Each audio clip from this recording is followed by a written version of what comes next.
Hi everyone. I'm trying to see if y'all can see me real good because it's kind of dark in here. Okay, this one is I'm going to tell you guys the last time I was in the hospital, which was 2 weeks ago. I went in for a sickle cell crisis, but the thing is, my throat was hurting me really, really, really bad. And like when I swallow, it felt like razor blades was just cutting up. It just cutting on my throat. It hurt so bad. So I went in there for a crisis, but I also told them about what was going on with my throat. So they told me that I was having a crisis in my throat. Now, for all you sickle cell warriors out there, I want to know personally, I want to know, have you ever had a crisis in your throat? I never heard of this because they ran a lot of tests. They ran a test to see if I had like a sore throat and everything like that, but that wasn't the case. I didn't have a sore throat. I didn't have They test me for a lot of stuff, and all my results was coming up negative. So I was just trying to figure out what was going on. So they admitted me, but I was also still in pain. So when I finally got upstairs, they um they took me off the IV medicine and started giving me medicine by mouth, which is okay. They took me off the dilated medicine, but they gave me my dilated medicine by mouth, which I was already doing at home anyway, and it wasn't working. This was the whole purpose of me coming in because it wasn't working. So later on that night, they told me that, oh, the doctor, he's going to give you your pain meds every 6 hours. And I was like, okay, that doesn't make sense. Like I'm in a crisis, and then on top of that, my blood count was low, and I had to get a unit of blood. So they was like, well, I was like, I'm in a crisis. I said, is there anything else that he can do? Like, can he put me on my medicine that they normally give me, which would be the dilated by IV every 3 to 4 hours. And then that was it. And, my Benadryl every 6 hours.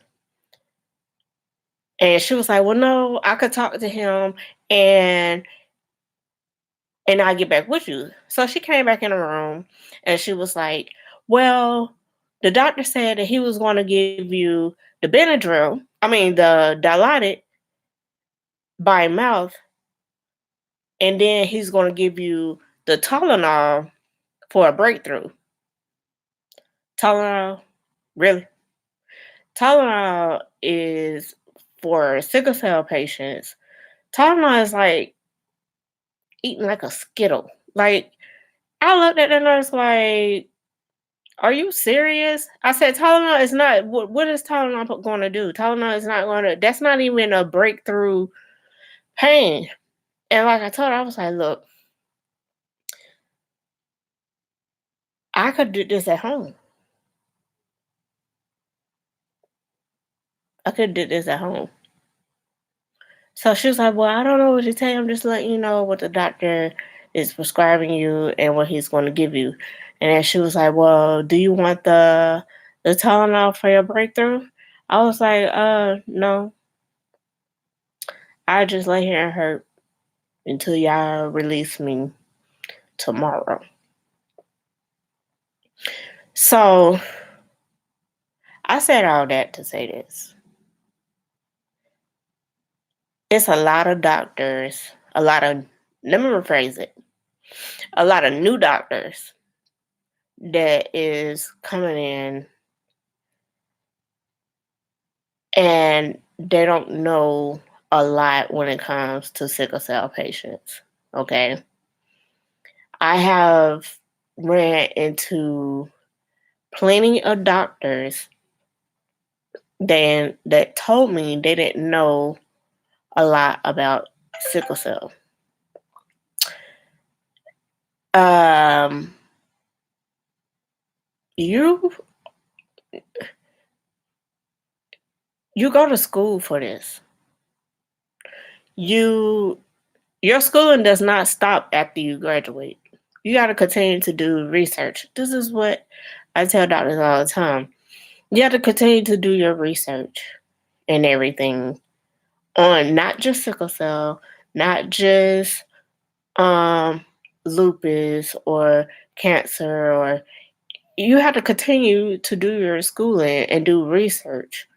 But the reason why I speak on sickle cell a lot because I go through it and I know exactly what I go through uh, when I do deal with different doctors.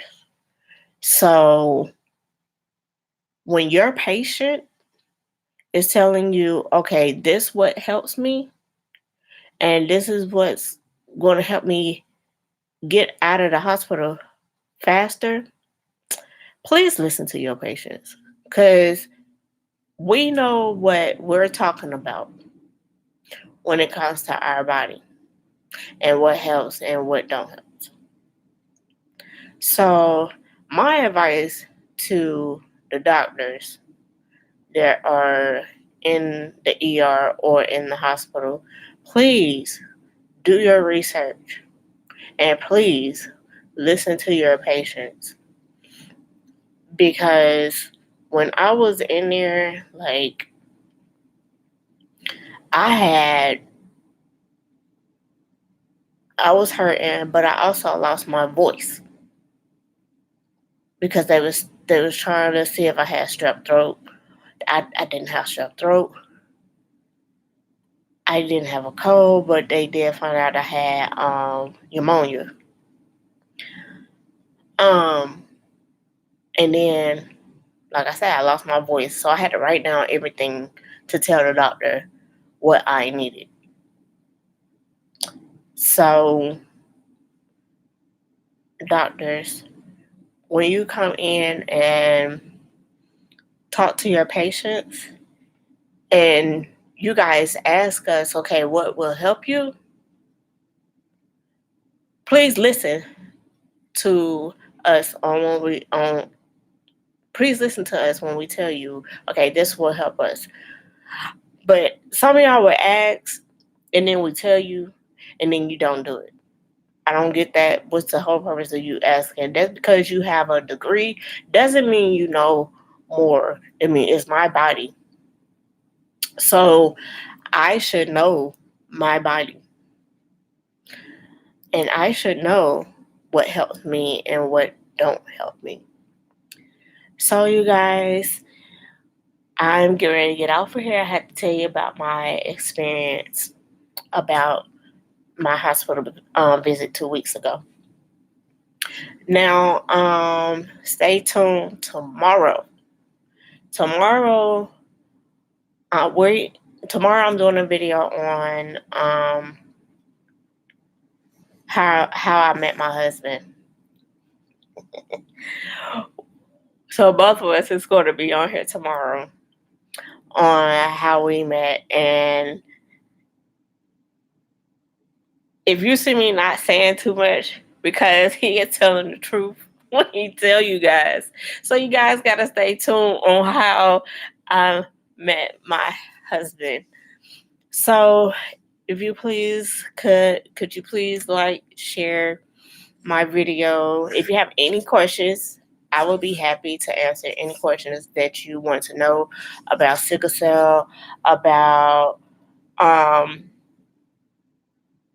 how I eat, what I don't eat, or anything like that. So if you have any questions about my health, um, anything that I eat and what I don't eat, please write your comments in below, write your questions below. I would be more than happy to answer your questions. So I will see you guys tomorrow on how I met my husband. And please subscribe, like, and share my video. Thank you guys.